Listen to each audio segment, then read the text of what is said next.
Hey everybody, this is DyanaRozay. Welcome to my channel. I have a commentary and recap for Love and Marriage Huntsville. This is season 4B, episode 24. It was called To Be or Not to Be at Peace. You guys, Destiny is so unaware of herself. She has no self-awareness. None, okay? Every time you think she's gone as low as she can go, she digs that ditch even further. I'm going to tell you guys all about it, but before I do, go ahead, hit that like, subscribe, and that notification bell. That'll help others find this video. And as always, I appreciate every single one of y'all for rocking with me. Now let's get started. So you guys, brother Courtney, Stormy's husband, has made it to confessional. He was actually doing the confessional all by himself. He said that Stormy was in charge of getting the women together and trying to make peace there, and that he had the easy job. He was going to have all the guys meet over a basketball game so that they can talk. This was after the incident at Madani, and it looked like the Steels are taking over the Whitlow's territory when it comes to the couples. Anyways, all the guys are there, Maurice, Marceau, Martel, and Big Lou. And while they're playing, they have this Globetrotter clown music playing in the back to give you an indication of how badly the game is going. Then they all take a seat in the bleachers and they chit-chat about business. Courtney says that he's interested in commercial real estate, and Marceau said that he will be happy to help him. In confessional, Marceau says, I offered that same help to Martel, if you recall. Then he looks at the camera like, but Martel is losing. But from the looks of all those lawsuits against Sculpt, Martel isn't the only one losing. And if y'all missed Melody's interview with Queen Sheba, they talked about for every demon, 5 blessings. And Melody said you don't have to look any further than what's going on right now with most of them, okay? That alone should keep her name out of their mouth, but they're hard-headed. Then Courtney asked Martel if him and Melody were cool. Martel said that he thinks they're looking at the bigger picture, and where the kids are concerned, everything is good. Then Martel informs the group that Mel invited him to Destin with her and the kids. He said, get this, that's where he used to take them as a family over the years. Marceau asked, isn't that going to be confusing for the kids? And I'm telling you, Martel had a look on his face that told me it was way too soon for Marceau to be talking about Martel's kids. His facial expression was given tread lightly. Martel says that his kids have enough sense to know their parents are divorced and that they just want to be happy, okay? And he just wants to see them happy. Then Maurice, who planned to move his ex-wife and her husband into one of his properties rent-free without his wife's consent so that his son would spend time with him and his mother, says Martel needs to tread lightly because kids of divorce really want their parents back together, and he could be setting the kids up, to think one thing when it's really something else. He also said that his mother and father divorced when he was a child, so there's a little more insight into the Scott clan. Martel wraps the scene by saying he just wants what's best for his kids, and that's to see him and Mel in a good place co-parenting. So Mel meets Stormy at a store called Dreamcatcher. That's where Stormy buys all of her crystals and things like that. Mel fills Stormy in on what happened at the dinner with the Scotts, and Melody said they all agreed that Wanda takes things to another level. She said they also agreed that kids are off limits, again, because they already said this before, and that they wouldn't do any negative posting or anything on social media. Then Stormy asked if Mel and Tisha had squashed their beef, if they were friends again. Melody said, I'm not looking for any friends, okay? Then Stormy let Mel know that she is throwing an event for all of the ladies, and the purpose of it is for healing. Melody said that she's going to have to think on it because she's been there, done that, and it doesn't work. So she said that she'll let her know. Stormy said, well, you've never done it with me, and that's how that scene ends. So Marceau and Courtney meet up. They had that little conversation at the basketball game, and now I guess Marceau is trying to help him out. They meet up at his first commercial project, which looks like a hotel, and Courtney said, did Martel play any part in this? To which Marceau says, no. Martel was residential, I'm commercial real estate. Then Marceau tries to find out what part Courtney wants to play, and Courtney says he wants to flip commercial properties. Then Marceau asked, is it going to be you and Stormy? And Courtney said, it's always me and Stormy. How do you and Tisha work together? Marceau says it's more vision creation, but he believed if they worked together all day, it would create confusion. And he doesn't want what happened in business to carry over into the house. Now, at this point, I'm thinking that Marceau and Tisha can't even keep the lies they built together straight, okay? Tisha went from being a housewife and mom to the majority business owner to equal partners that made them a multi-million-dollar company. And now Marceau is telling Courtney that Tisha's business is inside of the house and his business is outside, and never shall these two worlds meet. Courtney tells Marceau that he thinks he has a problem working with women. And that's how that scene ends. So you guys, Maurice and Kimmy. Maurice brings Kimmy a chocolate martini. They're in their theater room. And he said that she needs to wind down. She's had a rough week. And then Kimmy starts to share her story. And when she made this face right here, she was just trying to get the words out and not cry the way she wanted to cry. It was the most gut-wrenching scene. You guys, it was just heartbreaking to watch. She said that on June 14th, she had found a lump in her breast, and the next morning she called the doctor to schedule a mammogram. Then she said, I started checking again because I'm a nurse, so I just wanted to make sure that it was just the one lump, which could indicate cancer. But she said she's found a second lump, and this time it was located in the lymph node. So she said she knew what that meant, and she called it a double whammy. In confessional, Kimmy said that she did think about not filming this part of her journey, but she said that her life has always been about service, and if she could just help one person, that it would be all worth it. Maurice told her that she needed more support and that he wished that she would tell her family and, Jalen. And she said that she couldn't tell anyone yet until she had the biopsy results. She said, I don't want anyone to worry over me until I know for sure what's going on with me.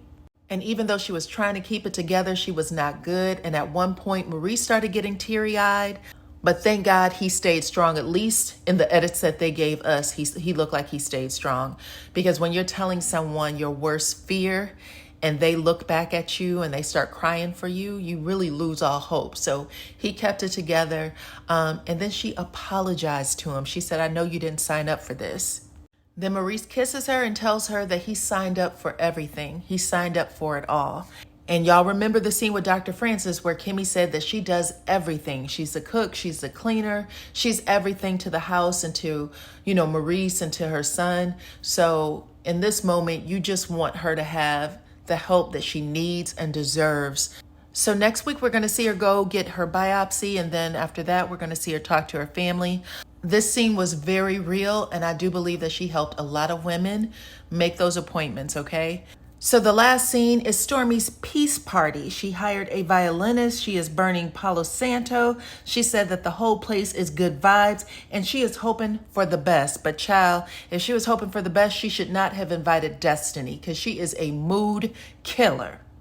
So Tiffany was the first to arrive, then Melody came. If you can see the dresses, Melody, Tiffany, and Stormy are all wearing long summer gowns, okay? Kimmy's wearing a shorter dress, however, it's still a nice dress, okay?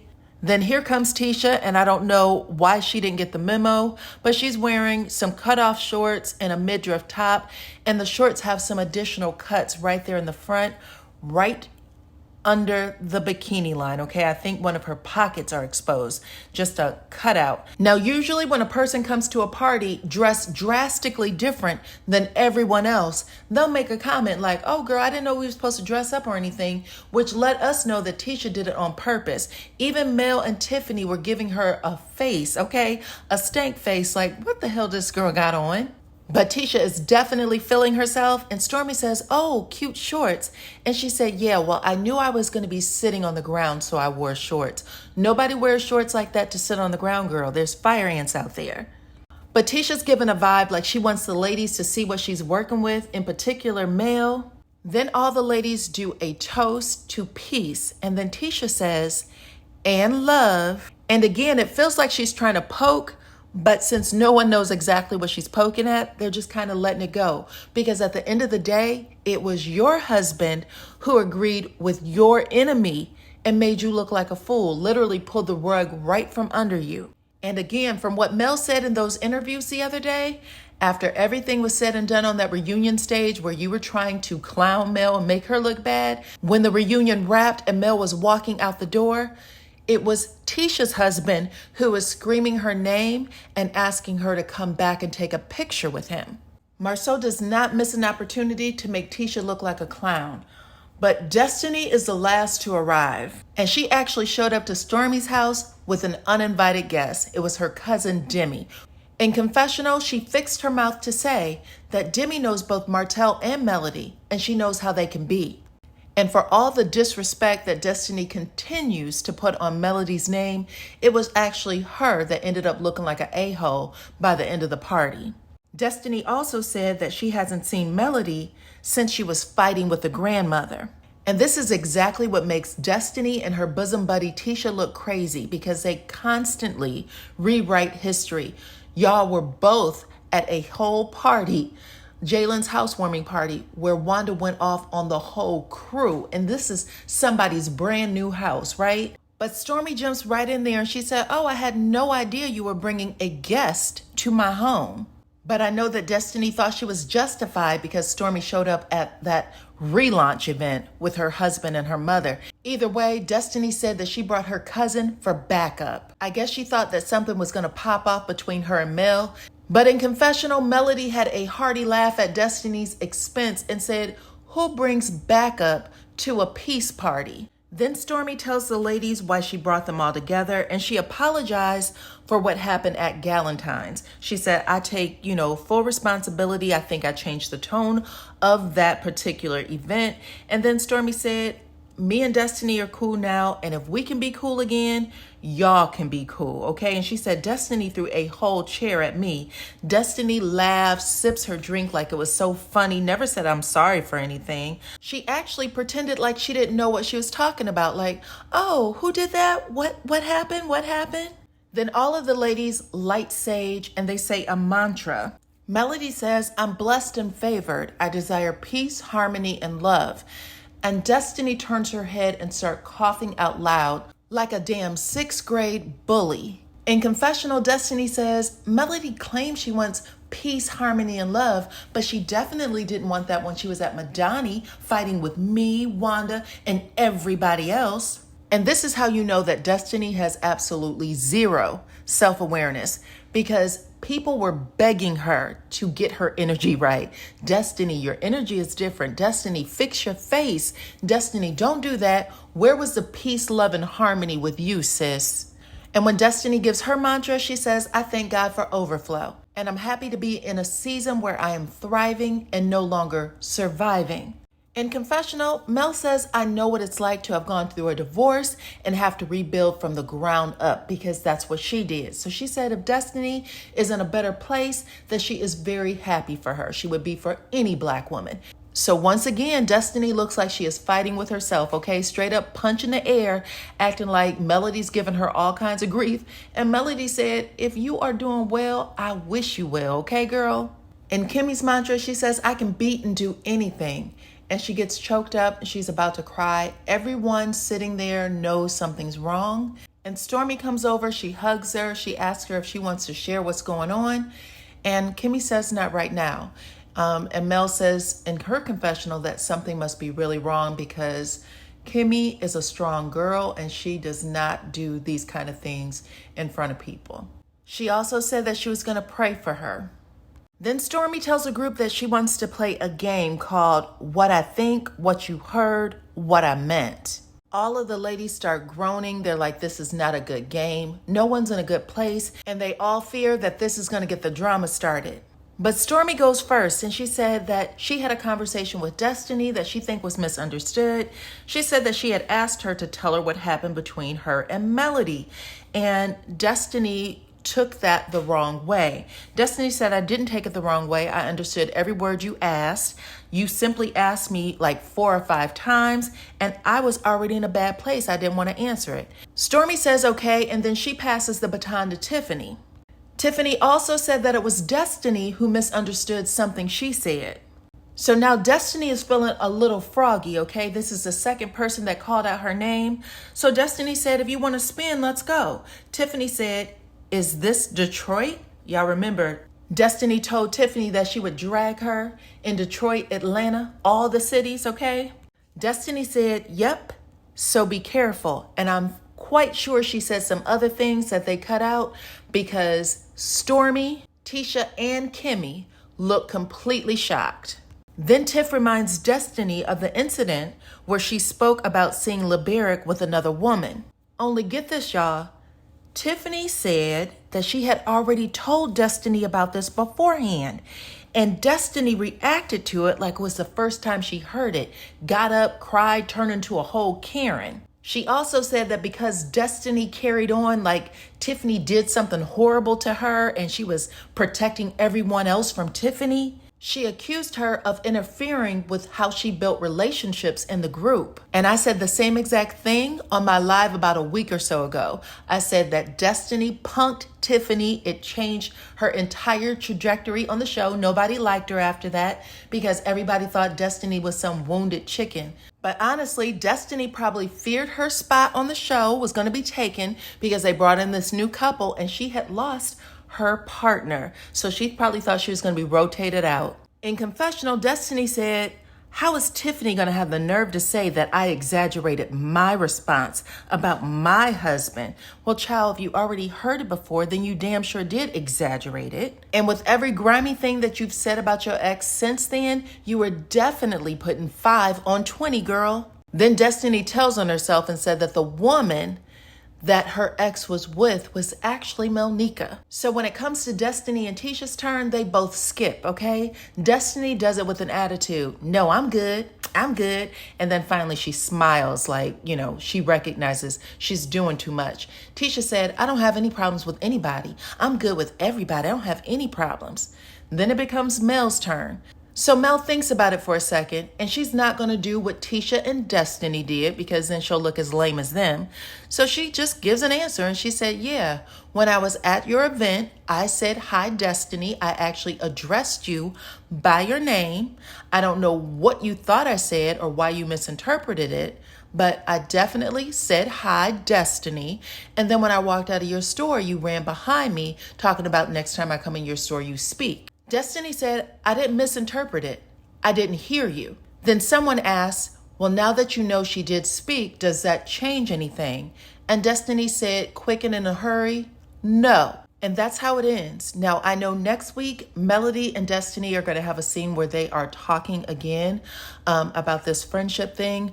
But Mel said on one of her lives, I believe it was one she did last week, where someone asked in the chat if her and Destiny were cool, and she said, "We're not cool." So I'm going to rate this episode a C- because we had way too much Destiny. We really only require like 30 seconds, maybe a minute from her. Anything else is too much. All the eye movement, all the constant complaining about things the audience know nothing about. You showed up with backup. For what? Who threatened you, when, and where? How did all this happen? So you show it with backup. You're complaining left and right about Melody. Melody's not giving you the same smoke, which makes you look completely ignorant. And we still don't know what the hell you're mad about exactly. At least what you gave us isn't enough. And I'll say that everything else was good. So you guys let me know what y'all think in the comments. Like the video, subscribe to my channel, hit your notification bell, also become a member, and I will check you all on the next one.